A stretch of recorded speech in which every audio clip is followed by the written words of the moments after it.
Assalamualaikum warahmatullahi wabarakatuh. Nah, oke sahabat, selamat datang lagi bersama saya Bayu di PHN Peking, sahabatnya bebek pedaging. Nah, pada kesempatan kali ini saya akan menjelaskan tentang peralatan dan perlengkapan apa saja yang dibutuhkan saat fase brooding DOD bebek pedaging ya sahabat. Oke, langsung saja simak videonya sampai habis ya. Nah, yang pertama, sahabat memerlukan yang namanya box ya sahabat, dengan ukuran 1 x 2 meter untuk per 100 DOD ya sahabat. Untuk ukurannya tinggi 70 cm ya sahabat, dengan kakinya 40 cm dan sisanya buat alas samping ya sahabat. Untuk alas samping, sahabat bisa menyesuaikan saja. Bila mana tempat brooding sahabat sudah tertutup, sahabat bisa menggunakan yang namanya slat ya sahabat untuk alas samping dan juga alas bawahnya.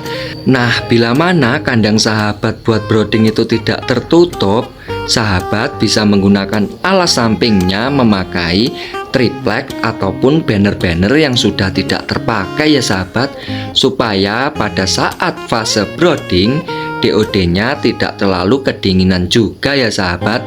Tapi buat yang alas bawahnya tetap usahakan memakai, kalau tidak ada slat di daerah sahabat, bisa memakai kawat ram ya sahabat.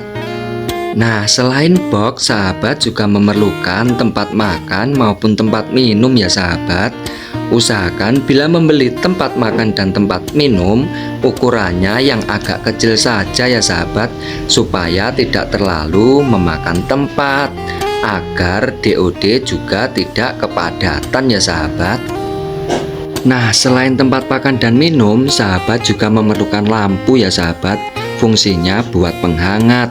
Sahabat bisa memilih lampu yang warnanya kuning dengan watt minimal 40 watt ya sahabat.